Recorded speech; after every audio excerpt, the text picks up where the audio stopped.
Welcome everybody to the Sideline Speaks. Brittany Jones, Kevin Walker, and Jason Collins. As you guys can see, no Brittany Jones tonight. She's taking care of some adult business. So me and Kay Walker here, talk sports, have a lot of fun. What's going on, Kay Walker? How you doing, man? Man, all is well. All is well. Looking forward to a great one, man. Looking forward to a great one. Yeah, man. We got a lot of great stuff to talk about.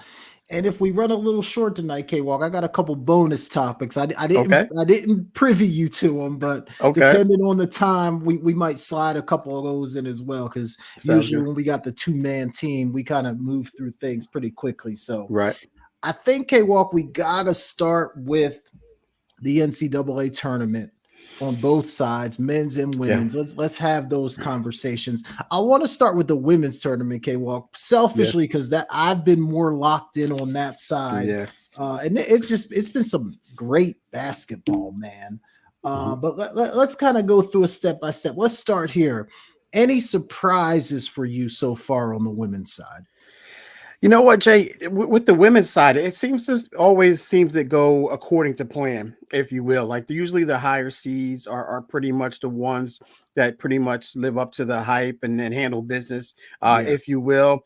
A couple of ones that I guess you have to say the biggest one for me was losing to Middle Tennessee State. I think that's the biggest one.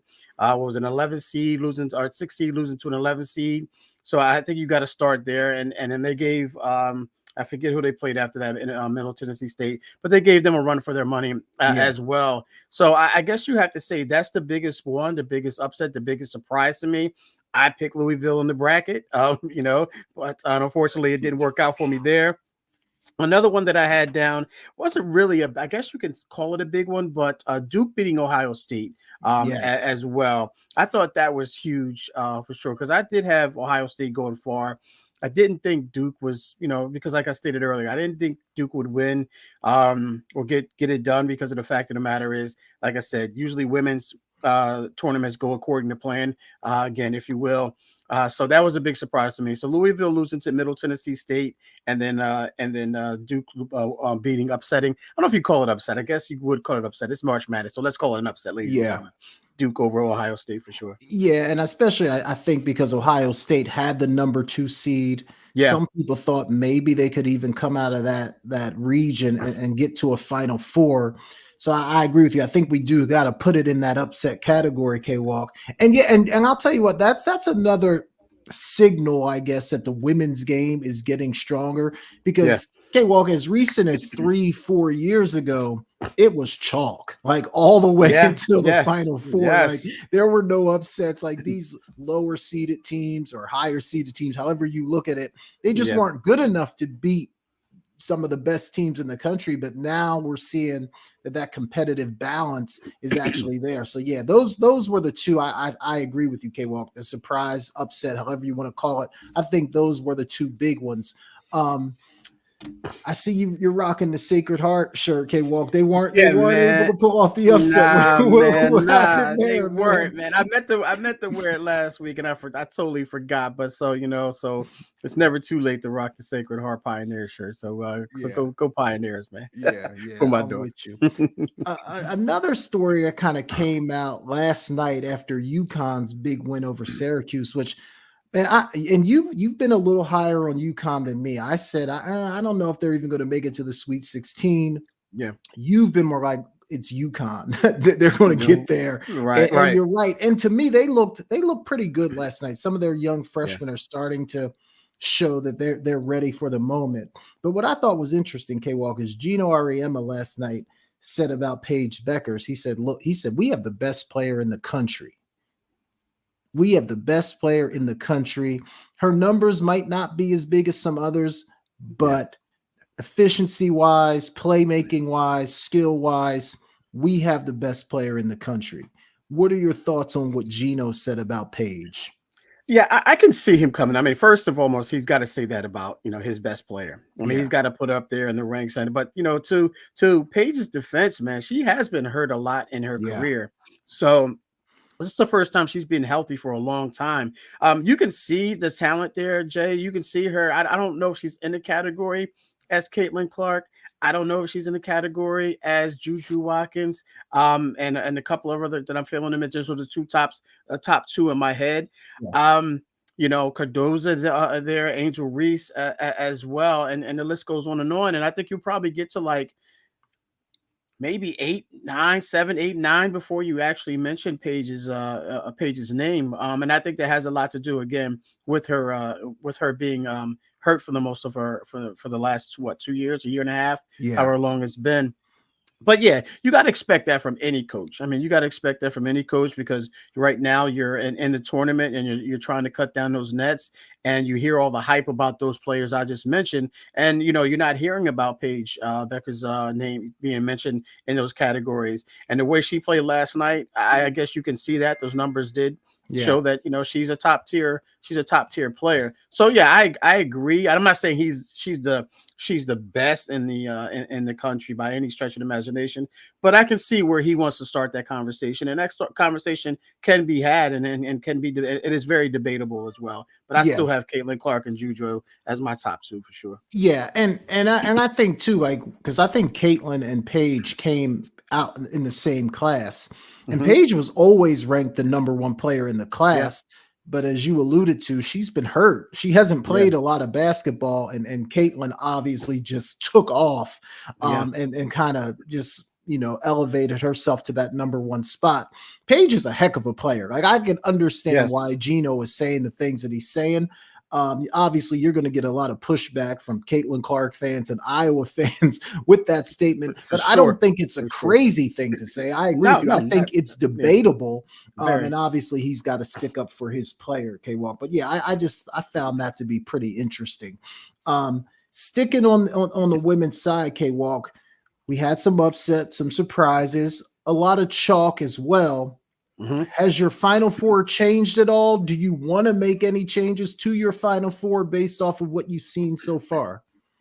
I do not, Jay. I'm still going to keep my Final Four. My Final Four is very well intact. I got South Carolina, Texas, USC, and LSU. At one point, I wanted to change my pick on LSU, but I'm going to stick with it because I think they're motivated right now, and a lot of people are feeling like the latest comments and made by Coach Mulkey. A lot of people feel like it's a distraction from with your LSU. You mentioned last night on the show that we did that you feel like they're the most talented team, but they're just not the most talented as collective players, but you don't feel like they're playing as a team. I think a lot of people are saying that as well. Other people are saying that as well. So with that being said, I think they're going to take that and they're going to use that as a motivational tool and get ready to go. Angel Reese is, are going to be one of the best in the country, as I mentioned earlier, and Kim Mulkey is going to have those ladies going, and they're ready to go. They know they're on a crash course with Iowa, so which is a rematch of last year's national championship game. So I'm not going to change that. I'm going to keep it intact. Maybe Texas. I don't know about Texas though, Jay. They're obviously they're getting through, but they haven't been really impressive. Their wins haven't been really impressing me right now, but they're winning. So I guess that has to be impressive enough. But when we talk about chalk, as you mentioned, they're not living up to beating those teams that they've played convincingly, and they've always been a dogfight. And then South Carolina, of course, is South Carolina, and I got USC as well there. So I'm gonna keep those four teams right now because I do believe that they're all going to rise to the top when it matters the most. Yeah, and South Carolina, I mean, it goes without saying they've been tremendous. They've been so impressive. It's amazing, K-Walk, that they lost all 5 starters from last year's team. They're undefeated and they haven't missed a beat. And I think that Dawn has done is she's added some outside shooting to the team. Like last year, that was obviously their Achilles heel. You could jump in a zone and really slow them down because they couldn't shoot it from the outside. Not anymore with Tahina Pal, Tessa Johnson, Malaysia Fuwiley. I mean, they got some girls that can shoot the 3 ball now, so there's really no way to stop them. The other team that I think has been probably second most impressive is USC and Juju Watkins. Yeah. They had a really nice win last night as well. I got Stanford coming out of that region instead of Texas, K-Walk. I think Yeah, those are going to be the two teams battling for that spot. There's something about Stanford's experience, their bigs, and the coach that just maybe makes me feel like they're going to find a way to get out of that region. And then I did make a change, K-Walk. I'm on brand. Last week I had UCLA coming out of Albany 2. I've yeah. made that switch to LSU. I Okay. think even though there's a lot of drama around this team, Kim Mulkey going at it with the Washington Post, Yeah, LSU has not played well in either one of their games. They haven't looked right. impressive. But I do think talent for talent, like that starting five that they roll out on the floor is as talented as anyone, probably with the exception of South Carolina. And if Yeah. they can put it together, I think they have a good shot at getting out of that region. So that's the one change I made to my Final Four. Okay. So I got South Okay. Carolina, Stanford, LSU, and USC. So that's kind Okay. of where I'm sitting right now. All right, K Walk. Any other tidbits we want to put on the women's side before we go to the men? No, Jay, I'm just I'm well. I think I don't know if we're going to give our final or our predictions here. We're going to wait till I don't know if we Yeah, can. let's do it now. Let's do Okay. that now. Who do Okay. you got winning the whole thing? I mean, it seems inevitable, but who do you Yeah. got winning the whole thing?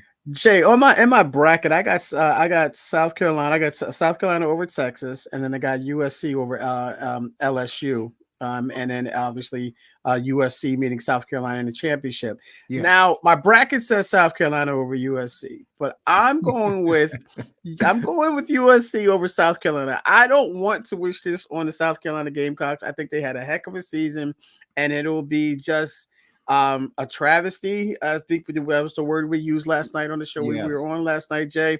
If they don't cut down the nets, but I think Juju and those ladies, because it McKenzie and in that team, I think they're the most talented. They have the best player in the country in Juju, man. I know Caitlin's out there, but Yeah. Caitlin can't do it by herself. And then we saw that last night that she really has to do it by herself for the most part. West Virginia put a lot of pressure on them. They ultimately handled it, but in the beginning, it looked like Yeah. if West Virginia could have just hit like 4 or 5 more shots, I think it would have been a different game. Yep. Their defense, their offense doesn't really complementing West Virginia, doesn't really complement their defense. So that I think that was the biggest thing. So with that being said, I'm going to go with USC, man. I'm going to go with USC cutting down the nets. I know Okay. my bracket's going to say one thing. If South Carolina wins, ladies and gentlemen, I'm gonna put an asterisk by that because of the fact of the matter, I can't take credit for it because I'm picking USC to win it all. Hey, So I see where as I watched because last night the USC game was on late. I yeah. watched it today when I came home from work, Mm-hmm. and you're right, man. They have a lot of nice complementary pieces. It's not Yes. just Juju trying to No. carry the whole thing. Whereas when you look at a team like Iowa, their supporting cast to me doesn't feel good enough to get them to a Final Four, Right. even with Caitlin being as great as she is. I'm still going to take South Carolina, man. I think they have to win it. They absolutely have to win. They should have won last year, came up short, undefeated this year. Like if they somehow find a way not to win, you said it, it's a travesty, man. So I'm Yeah. going to take South Carolina. They have to win. So I'm gonna pencil them in to get it done and cut down the nets. All right, okay. Well, let's jump over to the men's side. Same thing. Surprises or best upsets. What do you got for me on the men's side? Yeah, I think that we have to go. Everyone's going to be a consensus on this. If you ask the biggest upset in this tournament this year, and that's Oakland over Kentucky. I mean, a lot of people had Kentucky included in one of my brackets, not the bracket, but one of my brackets. I had Kentucky going to the Final Four. Yeah. And to have Oakland beat Kentucky, and there's a lot of storylines behind that. There's a lot of question marks about John Calipari's future there. Will they change? Because Kentucky's known for the one and done. Yeah. Has it finally caught up to them? But yeah, I think you got to go with Oakland over Kentucky. I mean, no one saw that coming. But again, it's March Madness, so we have to see something here, something there coming for the most part. But yeah, Oakland over Kentucky. just a total team effort. When you Yep. saw that, you didn't have any guy that was, that stood out. It was just like you look at that box score, you look at the game, and you saw it was just a collective effort. With those guys beating Kentucky, without question. So that's definitely my biggest upset enough thus far.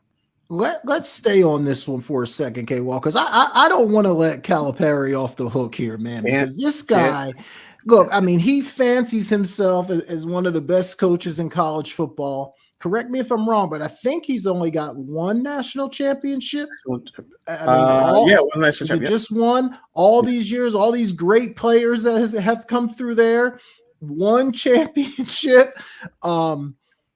I think he's overrated. I'm just going to say, I think Coach Cal is overrated, and not even necessarily because he's only won one. My issue with him is he loses the teams that he shouldn't lose to. Like, to me, that's a sign of poor coaching. Like, hey, if it's a big tightened matchup, 1 versus 2, best on best, and you get me, okay, fine. You're going to get me sometimes, I'm going to get you. But when you keep losing, not even making it to the Sweet 16, getting beat in your conference final by teams that you're favored to win against and more talented than, to me, that points squarely at the coaching. I think this guy's overrated. Where are you on Coach Cal, K-Walk? Yeah, I'm with you there, Jay. And Coach Cal, I think he's starting to realize it as well, because he's come out and said it, even at the press conference after the loss to Oakland, he's saying that he's wondering if he has to change, his philosophy, if he has to change the way that he goes about recruiting, because we know that he's known for bringing in those 5-star athletes, and they come in for 1 year, maybe 2 years, and then they're off to the NBA. But that hasn't worked for him since 2016, I think it was, maybe. Forever. Yeah, right. Seems like it, right? So, it seems like it's no longer working. I mean, it's padding his stats as far as being, one of the top winningest coaches as far as games go, but not national championships. He's been to 4 Final Fours, 2 national championship appearances. He won 1, as we mentioned. So yeah, I think he's going to have to start changing his philosophy, Jay. Kind of tapering some of these 5-star athletes and that are coming in. Still, hey, listen, let's we'll get you to the NBA, because that's his selling pitch. Yeah. I mean, that's his selling pitch, is we'll get you into the NBA. But I think he has to do a mixture. I hope I'm not starting something new, but if he could bring those guys in and then start looking in the portal and bring in some of these veteran guys as well, a mixture there of that young talent mixed with some veteran talent as well who's been there, I think that would be a great move for him, for any coach for that matter. But we all know that John Calipari is known for bringing those 5-star athletes in, but he's got to start looking at that portal and say, listen, now there's something there, because you see some of these blue bloods, if you will. North Carolina right now has two starters on their team right now that came through the portal, for sure, mixed with some young guys and veteran leadership as well. So I think that he may start looking at that. I think he'll do that in the next 2 years, and I think we may start seeing Kentucky win more games if Calipari follows that recipe for additional success, if you will. Yeah, I agree, K. Well, like, if he's the case study for one and dones, like, it doesn't win you championships. Yeah, No. He's going to put a lot of guys in the NBA, and he'll get a lot of the most talented guys to come to Kentucky for a year, maybe 2, but it doesn't win you NCAA championships. When you've got 18-year-olds playing against some of these teams that are 22 with the COVID year, maybe Exactly. 23, that is a big difference. You're talking sir. a grown Great man call. versus someone that's fresh out of high school. It's just different. I think you're right. I still, go if you can get an elite talent, nobody's saying don't take it. Exactly. But that can't be your whole roster. I think you've got to mix in some veteran players, get somebody out of the portal, maybe even recruit some guys that aren't going to be in that one and done category, that are going to have to stick around for 3 or 4 years. Because when you get them to year 3 and 4, I think that's when the value really starts to show up. So I think it's going to be interesting to see if he's willing to change his philosophy, because it doesn't work for the university, right? Like, if I'm the University of Kentucky, like, okay, guys are going to the NBA, but how is that really helping the It's school? helping, right? like we're not winning championships, we're not Right. winning conference championships. Guys are going to the NBA, great. But if I'm the University of Kentucky, I'm saying, wait a minute, this isn't working for us. So I think there has to be something, some kind of change in thinking there. Be interesting to see if he does it, K Walk. Yeah. All right, your men's final four. Who do you got? Who do you got getting to that final four, K Walk? My men's final four here, Jay. I got where's my final four here? I got this is another one it's subject to change, ladies and gentlemen. But is still alive. I got UConn, UNC, Houston, and Purdue right now. My Tar Heels right now. Got another tough one this weekend against Alabama, so we'll see how that goes. They look good. They didn't start off well against Michigan State, but they came back. They were down 12 and ultimately win by what I think it was 18, 19, whatever it was. So great turnaround there. But yeah, I got UNC, UConn, Houston, and Purdue. I don't know if you want me to give me my thoughts and then who guys in before you do that, let me ask you this, K Walk. Out of those four teams, UConn, UNC, Houston, Purdue, which one of those four do you feel like has been the most impressive up to this point? I'm gonna sound biased, man. I may sound biased. I'm gonna take the bias inside. I'm gonna go UNC. I just think that because of the fact of the matter is the way they beat Wagner in the fashion they by 28. That's something that they had to do as a number one seed playing a 16 seed. Yeah, you have to blow them out the water and don't be in any tight games. And then I love the way that they looked. Even being down 12 against Michigan State, just the poise that they had. You saw that in RJ Davis and Armando Baycock. And 2 years ago, they were 20 minutes away from winning. They were up 15, 20 minutes away from winning a national championship. And Hubert Davis' first year as a head coach. So you saw that. That veteran leadership, as we talked about earlier, come into play. And then those transfer portals like a Harrison Ingram. Harrison Ingram had an outstanding game, 5 3-pointers. And then Cormac Ryan, another transfer portal guy, stepped up as well. And then you have the freshman, the true freshman, and Elliot Cadeau. He played well. And then coming off the bench, another true freshman and Seth Trimble. I mean, his defense was just outstanding. He had 3 blocks as a 6'5" guard. Yeah. So so I just think that they all know their role. They're playing their role very well. No one's it's on any given night, anyone could be that guy for them. And I just like the way that they responded and then ultimately pulled away from Michigan State. So I'm going to say my UNC Tar Heels. UConn looks like UConn. UConn looks like they're on a mission. Yeah. Houston struggled the first 2 games, especially the last game, and Purdue as well. Yeah. Purdue struggled last game, for sure. So those guys are pretty much in the dogfight, whereas even in the first 9-10 minutes, whatever it was for that UNC game, even though they were down 12.5, they wound up going into the halftime at up 9. So that's a big difference. That's a big turnaround. Big turnaround real quick. So I'm going to say UNC to answer the question. I think I agree with you. Purdue is interesting to me just because they got the big guy in the middle. Yeah. And he's just kind of different than anything happening in college basketball right now. Sure. So it's just going to be interesting to kind of see how that plays out. But I think that's the right Final Four, K-Walk. Like those 4 teams feel like the best teams in college basketball. Will they actually get there? Who knows? Right. It's March. Exactly. Anything can happen. But I think those are the right Final Four. All right. Who you got cutting down the nets? All right, Jay, I got Houston over Purdue, and I got UNC over a UConn. Now, I know UConn is the best team right now in the country.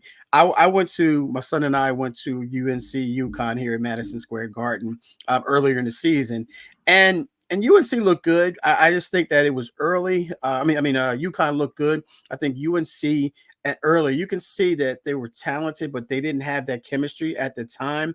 I think the more the seasons progress, you saw that chemistry start to come together, that camaraderie, if you will, start to come together.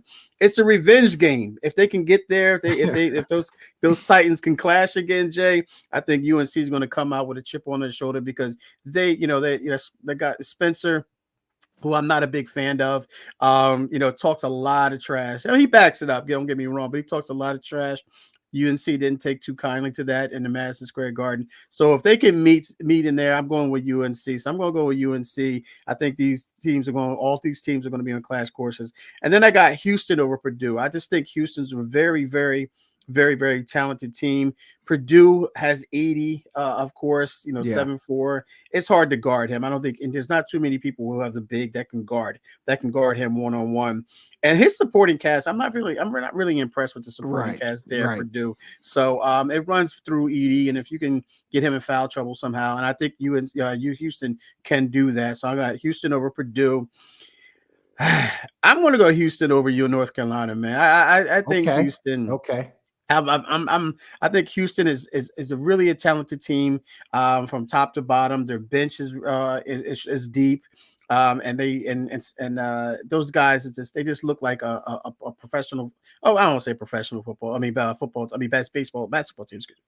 I just think that they just look like a team that is just well put together and they're ready to go, running on the run. UNC, I still think their bench is deep enough, and I know Coach Hubert Davis likes to go to their bench, but they can only go 7, 8 deep. I know he likes to go deeper than that, but after he gets to like that ninth guy, the quality kind of tapers off there. So I'm gonna go Houston over UNC, and I know my Tar Heel fans are out there like, what kind of fan are you?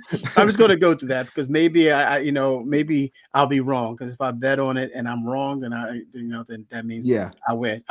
If I lose, I win in this situation. I think, yeah, man, if we get those 4 teams, you can't really go wrong with any matchup that ends up happening in the championship. Yeah. That UConn UNC one for me is such a difficult game to pick because UConn, in the few times I've watched them, they just look rock solid. Like they are a rock solid basketball team, but UNC has, to me, the things that you need to win a championship: a veteran squad, a good big in the middle. They play hard. They got talented guards. Like they've got everything that you need to win one. So that's a really hard game for me to pick. But I think when it boils down to, in my bracket, I got UConn winning the whole thing. Okay. So I think I'm gonna stay right. I'm gonna stay with UConn on the repeat, and I got UConn cutting the Nets down.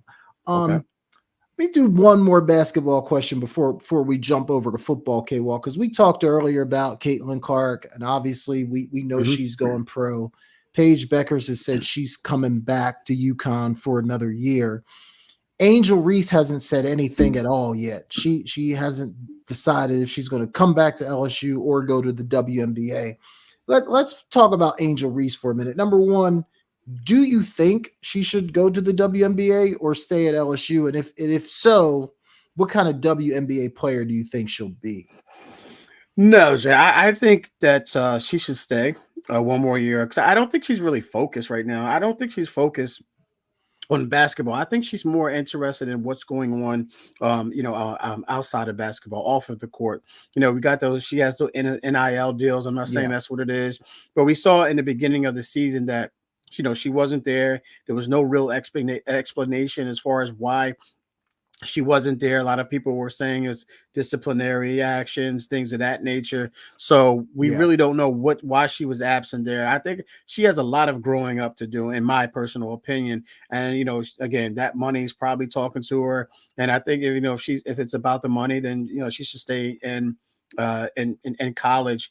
Now, if she were to go pro, what kind of pro? I think it will be a humbling experience for her, Jay, because like I said, as I stated, to be consistent, she has a lot of growing up to do. If she decides to forego her seat next season, then I think those players in the WNBA are not going to take it easy on her by any stretch of the imagination. And you know how it goes, when those rookies come into the NBA, Jay, and when you're a rookie or a freshman going into a new organization or a new program, you're going to get hazed. You're going to get hazed like nobody's business. They don't care what you were about in college or high school or whatever the case may be, how talented you were, how successful you were.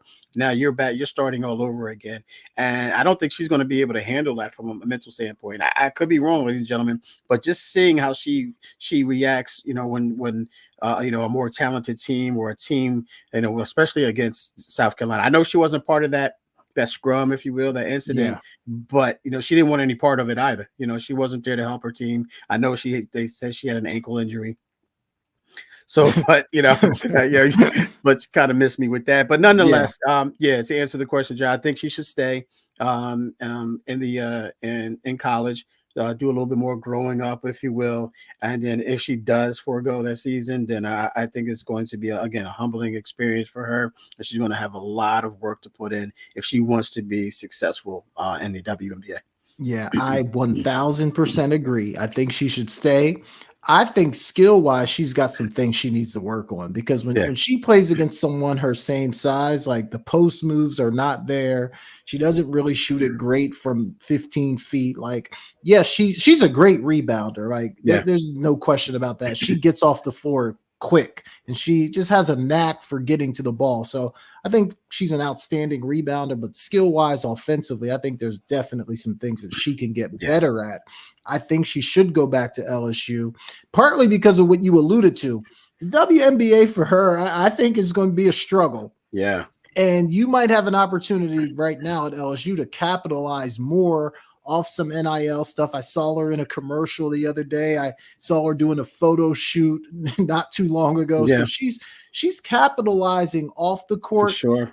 Right now, LSU might be the best place for her in terms of exposure, success, all those kinds of things. Because if you go to the WNBA and you're getting humbled, Yeah, like that doesn't necessarily jive well with nah, commercials and sponsors. Yeah, billboards and all that kind of stuff. So another year for Angel, I think would be good for her.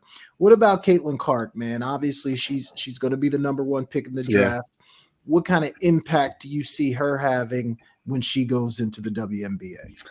You know what, Jay? It's going to be interesting to see her because, like I mentioned last night, when we're watching the game against, against West Virginia, and those ladies were getting and getting into her, being physical with her, bumping her, things of that nature. I mean, every time something didn't go her way, she was crying. She's crying to the ref. She's, like you mentioned in the thread, like her body language is just totally off, Yeah, and she's only going to she's only going to see that each and every that's right. night and each and every play in the WNBA. It's just going to that's just how it's going to be. If you couldn't handle West Virginia, an eighth seed in the women's tournament, and you're getting frustrated on that, then imagine how you're going to be each and every night and each and every play. Yeah, Because that type of players there each and every the lesser players in the WNBA are going to be just as good as that's right. that defender, if not better. That's So right. yeah, so she's got to learn how to deal with that and then not give so much and complain about the refs, complain to the refs and saying this has happened. Because as we mentioned earlier, you're starting all over again. So now once you get to the WNBA, you have to prove yourself. You have to earn those fouls that you're looking for, if you will. Right now, Right. you're Caitlin Clark in Iowa, and you can get away with that. You can wind your way to those calls, if you will, because you're the top, you're the, arguably the best in the business and best of all time right now. But once you get to the NBA, again, hits that F5 button, if you will, on the computer, and it's a refresh. And you got to start all over again.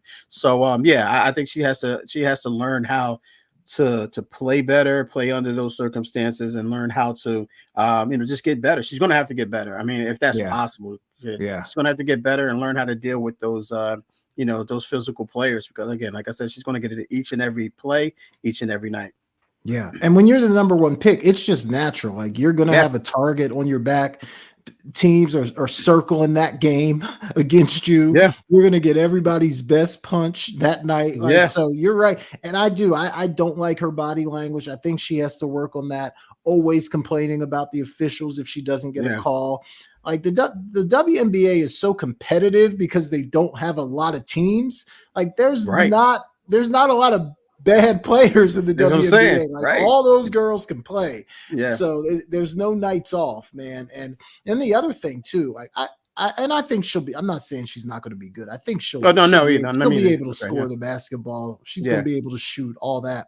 But I do think she has to be able to guard someone. Like she's going to yeah. have to be able to guard, and her defense to me is not great. So that's another area where she's going to have to improve. But if she's the number one pick and she's on the team with Aaliyah Boston, that's a pretty nice inside outside combo. So Yeah, it'll be interesting to see what it all looks like. Okay, well, for sure, for sure. all right, man. Let's jump over to the NFL because we got some rule changes that dropped today. I Yeah, definitely want to get your thoughts on some of these rule changes. The hip drop tackle. We talked about that a few weeks ago. It's officially banned now or against the rules. It's going to be a 15-yard penalty. I'm sure there's going to be some fines attached to it as well. yeah. What are your thoughts on the NFL banning the hip drop? I love it, Jay. I really do love it because of the fact of the matter, it's dangerous. You've seen that it costs some teams some significant play. I mean, some significant games, possibly chances to get into the playoffs, possibly a chance to get to the next round in the playoffs. When you talk about some of these teams, like some of the big names guys like Mark Andrews, who got hurt, in the middle of the season because of this hip drop. Yeah. Tony Pollard of your Dallas Cowboys, also I think that was last year against the 49ers in the Yep. playoffs. That ultimately hurt them. And then other teams as well. Now, a lot of people can say, well, Kevin, you know what? If it wasn't for the hip drop, Brock Purdy wouldn't be a 49er quarterback because that's how Jimmy Garoppolo got hurt last year Yeah. against the Dolphins. So, but yeah, I mean, I didn't want to see it then. I don't want to see it now. A lot of people are complaining that, what can we do? How can we tackle now? We just put flags on them. I don't think it's that serious because the fact of the matter is, if you look at the way this tackle is done, it's inevitable that someone's going to get hurt, man. It's just not if, it's when someone's going to get hurt, and it could be a Patrick Mahomes, it could be Dak Prescott, it could just name it some of these guys that mean so much to their teams. A Brock Purdy as well. I think when you look at it, if people really look at it and how it's done and how they just yank on them and just use their whole body weight to pull them down, and all they have to support them at the time is like you're one leg, an ankle, your one leg to support about what 300 pounds because of your weight and their weight. So it's hard to it's really hard to I mean, you're lucky if you don't get hurt doing it. I like it, Jay. I like the 15-yard penalty. I don't know if the fines will come soon. I don't know if the fines will come with it because I think it's going to give these guys time to it. They have to give them time to adjust to it, in my opinion. But I like it though. So I say all that to say this. I do like it. I know the defensive guys. How are we supposed to tackle now? Just tackle like you normally. Just grab them around the hips and then pull them down and use your body weight to put them down. Going to the ground, not pulling them down and using your body weight to pull them down, but just pushing instead of pulling, if you will, pulling them down. Yeah, for sure. I'm glad they did it. If I said before, it felt like a dirty play to me, like when guys would do it because you're going to hurt the guy. Yeah, they ran the numbers on it, like the percentages were crazy. Yes, like for injury and the hip drop tackle. So they had to get rid of it, K-Walk. And guys who say, oh, well, how are we supposed to tackle? Were we playing flag football? Well, how are you tackling in the 75 years before? Because I don't remember seeing a whole lot of hip drop tackles. Like, this is a fairly new thing. So just figure it out. Like, I've tackled a lot of people in my life, K-Walk, and never once have I hip dropped anybody. So there is a way to tackle somebody without hip dropping. So, I mean, figure it out. Like, we need guys on the field. Like, nobody wants to see their best player out on an unnecessary tackle. Seriously. I'm with you 100%. I'm glad the NFL took that out of the game. Now, the kickoff one, when they were kind of floating these rules around, I was like, the NFL's not going to do that, right? Take a page out of the XFL's book where guys are lined up 5 yards apart. Nobody can move until the ball is caught or it hits the ground. It looks kind of weird, K-Walk. Yeah, very weird. What are your thoughts on the NFL going to the XFL's kickoff rule? Yeah, I get it, Jay. It's like you said, it's weird. I get that they want to eliminate, the contact and physical contact. And again, a lot of people complain about this. Yes, the NFL is getting softer and softer. They can't hit high, they can't hit low, they can't hip drop now. Now kickoffs, you're already 5 yards apart, but now you have to Yeah. wait to the returner catches the ball, and then you can go for it. So I get that. I get you when you talk about taking your physicality out of it. I get that aspect of it, but at the same time, you can see a lot more points being scored, and this is the thing that I like that gets me, Jay. Is a lot of people complain about, well, it's going to score. I don't like all this scoring. I don't like all this scoring and things of that nature. And then when you watch a Thursday night game on Grain video, I can't call it Prime Video, on you, Grain you ain't Video. you ain't lying. You ain't lying. And usually you get those 10-7 games, those 17-10 games, and there's no action there, and then people complain about it. But yet, when 1,000 points are being scored, they're saying the same thing. There's no defense. Defense is not allowed to be played. But then when defense is played on Thursday nights, people complain about that. Yeah. So yeah. But I say all that, man, to say it's going to be weird, Jay. I personally don't like it. Because it's just it doesn't make any sense to me. But I see what they're trying to do. They're trying to make the game as safe as possible. They're trying to eliminate as many lawsuits as they possibly can. So I don't like it. Like I said, maybe it's because it's something new and it's weird, and all of, like you said, all is what, I don't know how many years it's been, 100 years, however long the league's been playing, been in existence. It's something that I have to get used to, Jay. I don't like it personally right now. That's one rule I don't like. Yeah, and I get what they're trying to do. Player safety. You got the high speed collisions on the normal kickoff. Yeah. The high chance of somebody maybe getting concussed. So I understand that. The other thing, like the kickoff has basically become a non-play. Like like 90% of kickoffs are touchbacks now. Yeah. So it's almost like it's not even a play anymore. I think this is going to bring it back, make it a play now, because I don't think you can fair catch it anymore. You've got to return the ball so people can get strategic about trying to kick it down to the 3 or 5 yard line and force people to return. So maybe we get some of the action back, but the optics of it just look weird. It feels hokey. It feels like it just doesn't feel like NFL football. You see it in the XFL and you're like, okay, that fits. But in the NFL, it just feels a little hokey to me. But I understand what they're trying to do. We'll see. I wonder if it'll last. I wonder if it'll be one of those things where it's like a 1 year and then that's what I'm thinking too. Nah, this isn't us. So it'll be interesting to see if that thing lasts at all. K-Walk. All right, K-Walk. We talked about Russell Wilson and Justin Fields last week a little bit.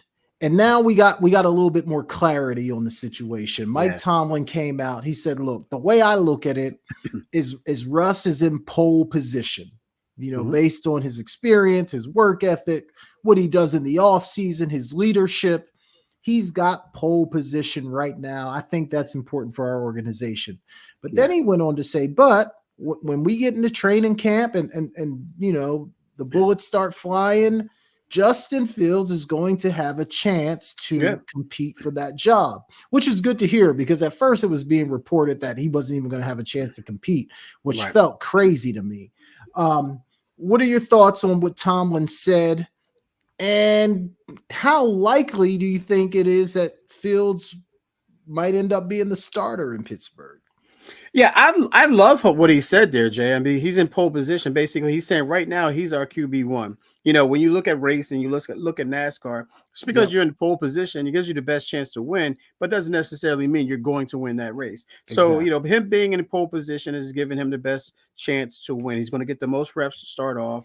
He's going to play with the number one, so he's going to be able to showcase his talent and win that job. But at the same time, there is a race to be ran, if you will. So that allows Justin Fields, to come on the outside to draft a little bit. I'm talking about NASCAR here, ladies and gentlemen, Yeah. and try to get around Russell Wilson. He's going to get, and he's got to take advantage of those those opportunities that he gets with the number ones as well, and against the number one, playing with the number ones on offense versus the number ones on defense as well. So he has the opportunity. He's not going to get as many reps as Russell Wilson, but he's going to get an opportunity. So he has to turn his reps into quality as opposed to Russell Wilson's quantity. So every time that he gets under center, he gets to play with the number ones versus the number ones, V versus 1v1. Then he has to make every single snap count, man. So I think ultimately he will do that. Maybe I think he has to do it in preseason, Jay, because if he doesn't do it in preseason, and then barring an injury, knock on wood, I don't think he's going to get the opportunity to do it. To be honest with you, I think if Russell Wilson has a pole position and he's ultimately able to hold on for that race, I think he's going to hold on until something drastic happens. He just poops the bed, or he just he gets hurt. So other than that, so he has to win that in training camp, and he has to win it in preseason as well. Yeah, I love what Tomlin said. I like how he framed it. I thought it was a perfect way to characterize it. Absolutely. But I agree with you. Russell Wilson's going to have to be really, really bad to lose that job. Or Fields is just going to have to be so good that they just have no choice but to play him. But you're right. Once games start, Russ is going to have to, not be playing well at all. Right. To me, to give Fields an opportunity. It'd be interesting to see if maybe they give him a package. I don't know if that's Tomlin's style to give Justin Fields a package to come in and maybe be a change-up guy, but I don't know, man. I might be higher on Fields than other people, but I think he can help. So it'll be interesting to kind of see how that thing plays out. But Russ in pole position right now. I thought that was a good way to characterize. Yeah, I like that. Yeah, absolutely. The Chiefs, K-Walk, they lost their corner, man. One of them, Sneed, no longer a Chief. Yeah. At first, I text you. I was like, man, I would have figured out a way to keep him, but you were like, you know what, Jay, the asking price was probably just too much.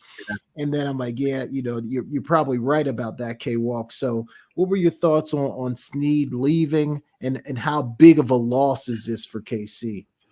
Yeah, I wish they would have done this a year earlier, man, to be honest with you. But yeah, it's going to be huge, man. We talked about, Spags and that defense, Chris Jones coming back, and then, how well those guys played on the back end and that secondary, and, way they were kind of, hip to hip with Debo and well, not so much Brandon Ayuk. That's for whatever reason they didn't go running. That's a story for another day. But yeah, they proved their worth, Jay. Sneed proved his worth, and, they're paying Mahomes the money that they're paying him, and then they gave Chris Jones the money that they just gave him. So it was a no-brainer. And like I stated at the time, that someone was going to get him, and they sent them to somewhere that they knew that was going to extend them, because that was part of the deal. Like, you're gonna send you to somewhere that we know you're going to get your money there. So he's got 2 Super Bowls under his belt. Now he's got his bag, as the kids call it nowadays. He's getting, for us older guys, so he got his money. I think it worked out for both sides. They couldn't keep him, but they got something for him, in return, of course, and they'll probably use that, to probably try to do their best to replace him or fill that spot. I don't know if you could replace a player like Sneed, but to fill his spot. So overall, man, I think the Chiefs did him right, man, because they knew they couldn't pay him. And I'm with you, man. It's hard to pay everybody. Like, you can't salary cap. You just can't pay everybody. Yeah. And from his perspective, he's won a couple Super Bowls. He's like, all right, I need to go get paid. So you can't blame him for that either. Nah. So I think you're right. Like, everybody just kind of did the right thing in this situation. But speaking of getting paid, K-Walk, because this was not on our list, but I heard some sports people talking about it. And I said, if we have time, I want to ask K Walk about this. Brandon Ayuk, K Walk. Yeah. There's been some social media, like maybe some subliminal stuff, or at least let me say that's what I've heard. Okay, some subliminal stuff, maybe some back and forth. I heard some other people saying, like, San Francisco can't really afford to pay this guy. They're already paying Debo. They're already paying McCaffrey. You know they got to pay Purdy. Like, they were thinking, I don't know. So talk to me about Brandon Ayuk. Is this drama? Is it much to do about nothing? What's going on there, K-Walk? All right, for those people who said all that, relax. He's going to be all right, man. He's going to be all right. Y'all wishing for that. Y'all wishing for that because they said they lose Ayuk, they ain't back to the Super Bowl. And I agree. But yeah, you're absolutely right there, Jay. John Lynch has come out and said that there's no desire to trade Brandon Ayuk. They're working on a deal right now to get it done. All that stuff that you see with Brandon Ayuk, I said a few weeks ago, maybe a month ago. I said, Brandon Ayuk, calm down. You're going to get your money. If you guys paid attention to those who are saying all that, you've seen what everything that the 49ers have done and how many contracts they reconstruct to open up salary cap. And they're going to do that for the sole purpose of signing Brandon Ayuk. Okay. They know that they have to sign Brandon Ayuk because he's a key part of them getting to the Super Bowl and being successful for the last 3-4 years, for as long as he's been there. So yeah, they're working on a deal, man. They're in talks right now to get a deal done, and that's John Lynch's sole goal right now is to get him paid, and he's going to do it, man. And you look at George Kittle, Fred Warner, who else? A lot of guys reconstructed the Juice, the fullback. A lot of guys have reconstructed their deals to open up the cap space to get, not so much for Brandon Ayuk, but just to open up cap space to get the guys that they need and ultimately pay Brandon Ayuk. And then I know the next big goal is to pay Purdy. You got to pay Purdy without question. And he continues to play the way he is, and he has been, and he stays healthy. So yeah. So for all those listeners, man, that stuff, I've been tuned in for sure. I've been locked in, and they're going to get a deal done, man. It's just part of Brandon Ayuk's ploy, if you will. Debo did it. Yeah. Osa did it, recently last year. And what they're going to do, it's not going to look good at first, but it's ultimately going to look good at the end. What's his contract situation, K Walk? Is he a free agent or does he have like one more year? He has 1 more year, so we own him for 1 more year. He has his 5th year. We picked up his 5th year, so we have him there. But he doesn't want. He doesn't want to. Yeah, he don't want that. Even though it's like 14 to 17 million, but he wants his, as the kids call it, his bag. He wants his money now, and they're going to give it to him, man. There's no if there's a buts about it. All right, so no worries there. I'll cross that. Not from me. Not from me. Okay, not from me. All right. The draft, K-Walk. I know it's not front and center right now because we got the basketball, we got all kind of stuff going, but it's creeping up on us. It'll be here before we know it. All you hear is talk about the quarterbacks. To me, I don't know. I'm not that impressed with the quarterbacks coming into the draft. I heard somebody today say that this was one of the best quarterback classes they've seen in a long time. And I was like, what? They said the best? Yeah, one of the best that they've seen in a long time. And I was like, I don't know what this person's thinking about. I haven't been impressed.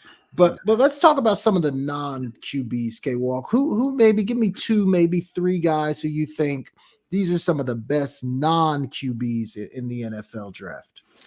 Yeah, Jay, I'm a former receiver, so I look at the receivers. I think you have to start with Marvin Harrison Jr. He's probably the best on that non-QB list, best receiver out there. And then you have Rome. I can't think of his last name. Rome from Washington, the Huskies there, that receiver there, number 1 there. I think you have to look at him. One of the other guys I want to see where he goes is that's Brock Bowers, tight end out of Georgia. Yes. I want to see where he goes. I know he came off that injury last year, but at the latter part of the year, he started to step up, even though Georgia fell a little short. Getting in that SEC championship, but I think Brock Bowers was a key part of that, and he's going to be an interesting tight end. And I want to see where he goes. I feel like he's going to go somewhere where I really don't like to teams Yeah. because I Yeah. like his game. He's going to go to one of those things that's going to bother me. Jay, I don't know. I can't pick the team right now, but he's that type of player. And another guy is Teron Arnold, the cornerback from Alabama. Okay. I think he's going to be the number one cornerback that goes off the board. Where he goes is going to be interesting to see. But those are the guys that stood out for me the most when you pose this question. I thought about receivers. I actually had to go to receivers first, of course, and then I had to go to the defensive side of the ball. And one of the guys that I looked at was Teron Arnold, and I think he's going to make some big noise. I think he's Alabama SEC guy. That's like NFL minor leagues, if you Yep. will, that Yep. conference for sure. So I think he'll be ready to go there. So those are the guys that stood out for me the most. Bowers, Harrison Jr. I can't think of his name. Jerome, number one from Washington State, from Washington, excuse me, not Washington State, and then Arnold from Alabama.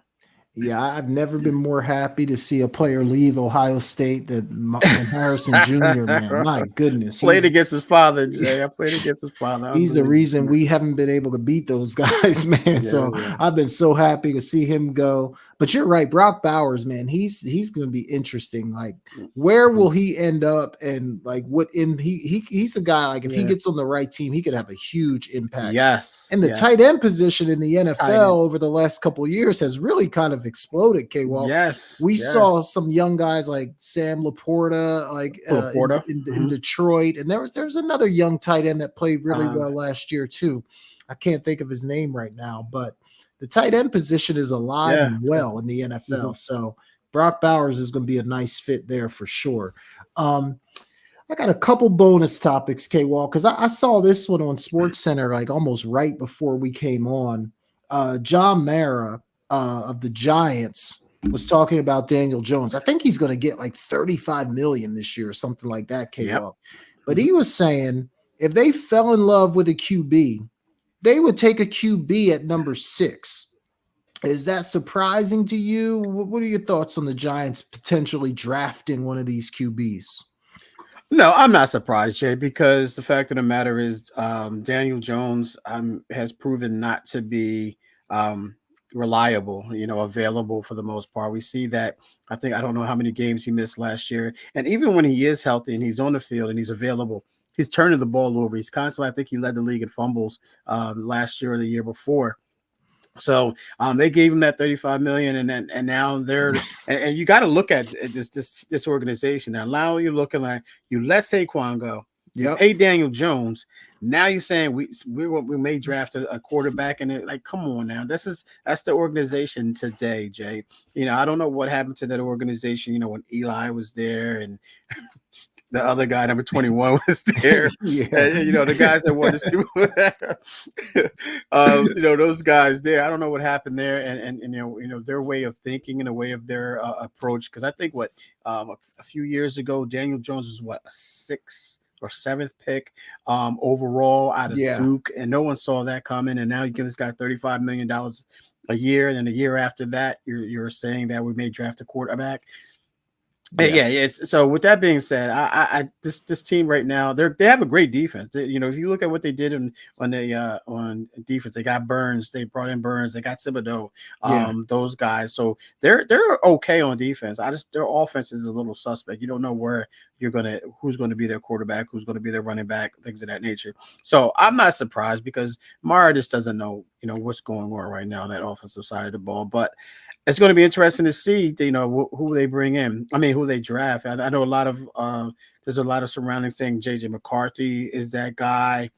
I don't know if Drake May be that. Or who's going to go? Because I think from what I'm hearing, no one's traded up as of yet. A lot of people want that number 2 spot, and a lot of people are saying a lot of people are going after. A lot of teams are going after that number 2 spot because of J.J. McCarthy. A lot of people are saying that J.J. McCarthy is probably the best quarterback in this draft. That's including Caleb Williams as well. So I'm not surprised what Mara said, but it's going to be interesting to see what they do for sure.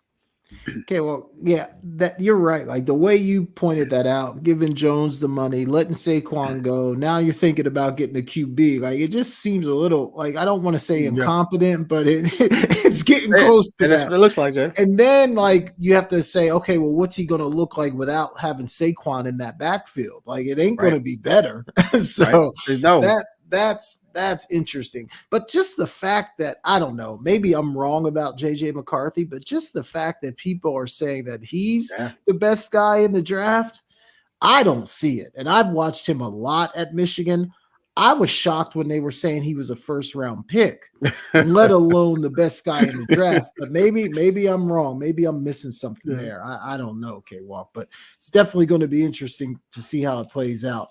All right, man, this is going to be kind of a fun one because last week we talked, you gave your explanation about your teams, the Yeah. Florida Gators, UNC basketball, the Miami Heat of the NBA, the San Francisco 49ers, the Yankees. Did I leave anybody out, K-Walk? Did I miss anybody? I think Nah, that's the yeah, big that's five it. at That's a least. big That's the five. Yeah, big exactly. five at least. Yeah. And you gave your explanations of how it all came together. So here's the question that I have for you, K-Walk. Uh-oh. Which one of your teams will be the first one to win a championship? Which one of your teams Oh, will be the first one to win a championship?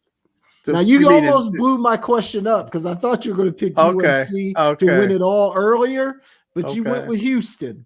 So I'm assuming they're off the table. okay. So who All wins the right. first championship, Oh, K-Walk? you mean the next year? Okay, the The first the next next year. All right, I championship. got you. I Yeah. got you. That's a great one, man. Obviously UNC is in the best position, and I. All right, I'm gonna stay with that besides I don't want to jinx it, ladies and gentlemen. So I'm gonna say the 49ers. I'm gonna say San Francisco 49ers because I don't know what the Florida Gators going to look like. I don't know who the quarterback's going to be. I don't know what anything is going to be with them, ladies. Let's scramble with my Florida Gators, man. Total opposite of the team that I fell in love with and became a Gator fan, but I'm staying loyal, ladies and gentlemen, as I always do. So I'm gonna go with wait, the Yankees, man. So there would have been a World Series champ before then, right? There would have been an Yeah, that's what I'm NBA saying. champion before Yeah, then. yeah. There would be the national National college champion. football champion, and Yeah. and obviously the basketball one is right upon us now. So Yeah. you're going with like the furthest one out with the I Niners. think, yeah, because I'm guaranteeing that the 49ers are going to win the Super Bowl. Barring a major injury, I'm guaranteeing they're winning the Super Bowl next year. Now, with that, yes, ladies and gentlemen, I said it, and I'm going to continue to say it again. Barring a major injury, knock on wood, the 49ers will win the Super Bowl next year. Can one sneak in there before then? UNC obviously has the They best got a chance right shot. now. Yeah, they got a shot. So Yankees just lost a couple of big hitters. They lost Garrett Cole for a couple of months with an elbow injury. They lost DJ LeMahieu, foot injury. He's starting the season on the IL. No faith in my Florida Gators, ladies and gentlemen. I'm just going to be a fan this year. The Miami Heat, I can't put my finger on them, man. Yeah, they could go either way. You never know with those guys, man. Yeah, and Terry Rozier is playing outstanding ball right now. I'm gonna go. I'm gonna go. Dang, Jay. All right, I'm gonna go Tar Heels, man. I'm gonna go Tar Heels. You go Tar Heels. Okay. We'll go Okay. Tar Heels, man. I know I picked.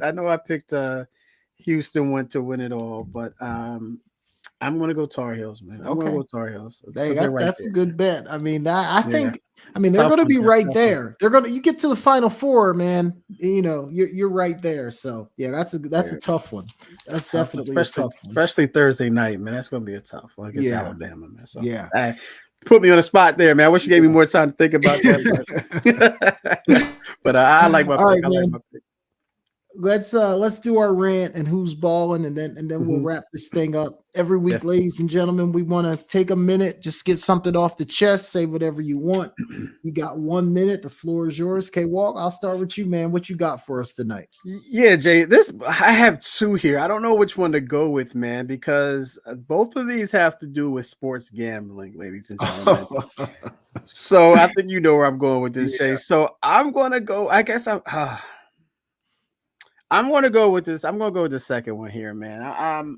I'm gonna go with what's his name? Jonte Porter from God Almighty, Jonte Porter, the player from Toronto Raptors. All right.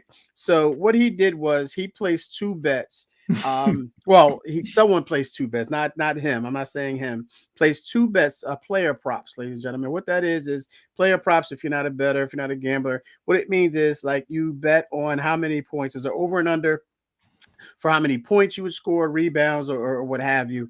And he picked, or they picked, meaning the people in question, they picked him to have under 5.5 points. So he would have to score, no more than 5 points. They put a $10,000 bet on on that, the person in question. And what happened was he didn't score a point. And in 4 minutes into the game, he came out of the game and didn't play again because he said he aggravated an eye injury. Okay. So that's not even the worst part, ladies and gentlemen. The next game, about 2-3 weeks later, he had an over-under of 5.5 points as well, and making 1 3-pointer. Okay. He had 3 points. And he didn't attempt a 3-pointer in that game, but he had 3 points nonetheless. 3 minutes into the game, he came out due to an illness and never came back in. So that raised a red flag with the with FanDuel or the bettors or Las Vegas, whomever. So now he's under investigation. My question is, bro, you can't be better than that, bro. You can't be more. I mean, you can't be less obvious than that, man. Exactly. So that's my beef, man. If you're gonna gamble in that instance, man, like, come on, man. Just like at least spread it out or something like that. But why you and under 5.5? And who would put $10,000 to $20,000 on that? So that's my beef there, man. Yeah. You guys are just making this harder for a lot of other people.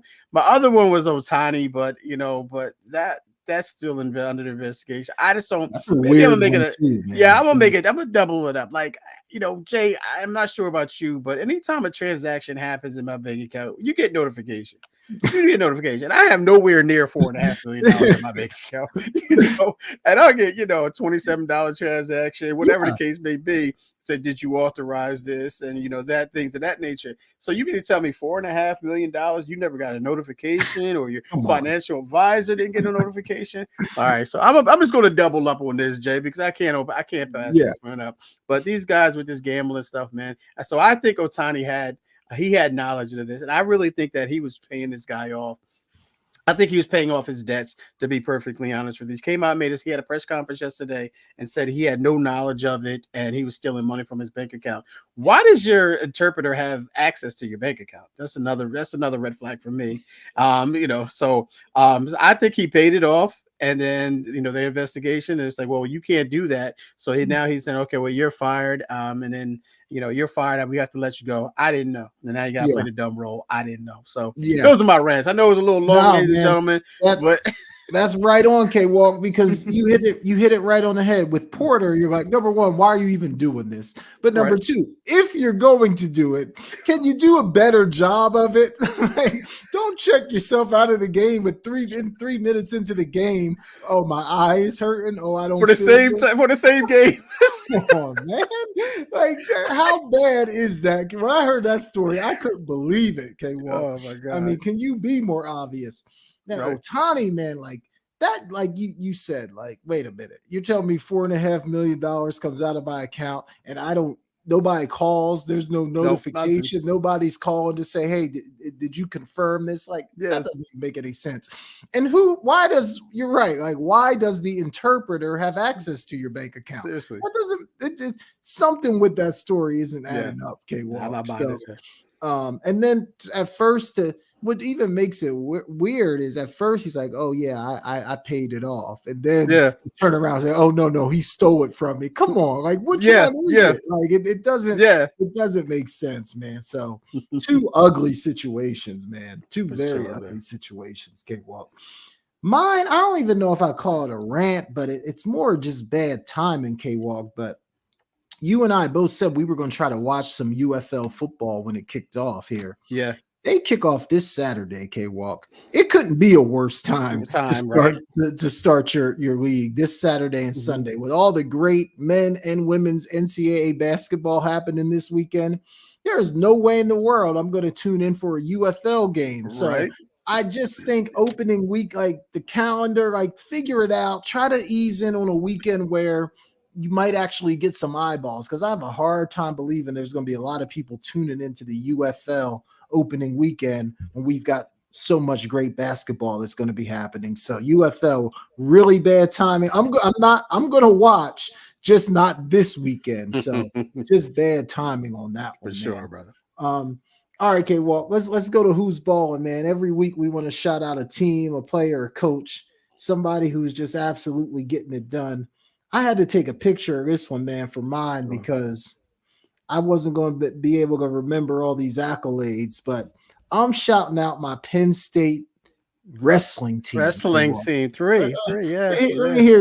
Listen to this, man. National champions in 2011, 2012, 2013, 2014, 2016, 2017, 2018, 2019, 2022, 2023, and 2024. K-Walk.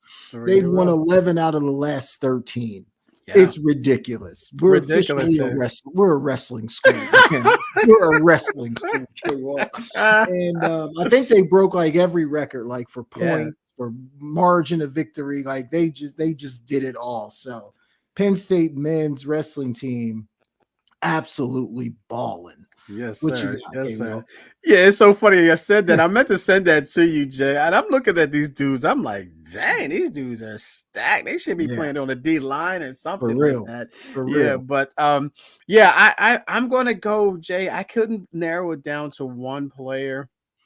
So I'm going to go with women's basketball as a whole. Okay, this has got me into it. I love how they did a great job of kind of staggering it with the men's basketball, because that I'm more dialed into men's basketball than I am women's. You're the opposite, but I am dialed in nonetheless.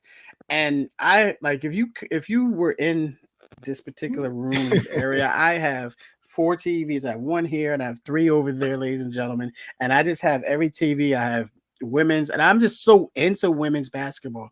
I love the competitiveness, the coaches. I love the way they interact. I love how fiery they are. Yeah. We talk about Mulkey. We talked about the one coach from how do we talk about that? She disengages with her team. Not a bad thing, because she gets so into it. Then of course you got Dawn Staley, you got Gino. The list just goes on. And when you watch these and you watch how passionate these ladies are, and you watch how they go at it. And I love the refs sometimes. The refs allow these women to play as well. There's no ticky-tack fouls being called, unless it's on Caitlin Clark, but that's But I just love, ladies and gentlemen, if you know that I was a huge Caitlin Clark fan, I'm kind of reeling back on that, because of the fact of the matter is this, but nonetheless, as a whole, women's basketball is very intriguing.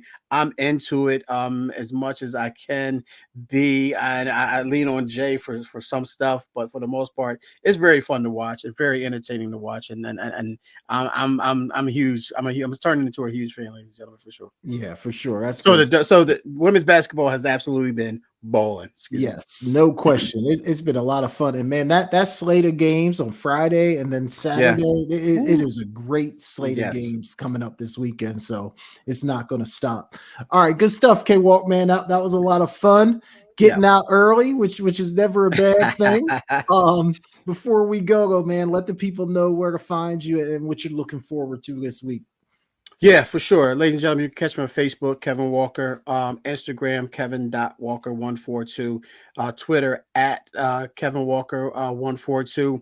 You can catch me tomorrow night on Never Had It So Good Sports Radio. It's Sports Talk with K Walk and E Scott. Never Had It So Good Sports Radio. Look that up wherever you get your podcast, ladies and gentlemen. You can catch us from 7 p.m. to 9 p.m. live there. We have some great stuff dialed up for you tomorrow night, ladies and gentlemen. As we always do, we like to infotain you. So we like to inform and entertain. Jay, you're welcome tomorrow night to join us. Don't know what the topic is, ladies and gentlemen, for East Scott's entertainment segment. And what I'm looking for is what we just talked about: basketball, men's basketball, women's basketball. My mother's in town, so I got to check her out this weekend for sure. Looking forward to spending some time with her there as well. And then my wife's birthday. I'm not going to be on next week, ladies and gentlemen. My wife's birthday is next Tuesday, so I'm looking forward to celebrating her birthday. But happy Easter to everyone and your families for sure. Good stuff there, K Walk. Yeah, man, I'm with you. Obviously, looking forward to the basketball that we're going to get starting Thursday and carrying us all through the weekend. Can't wait for that. And you guys can find me at Jason Talk Sports, on all the different social media platforms.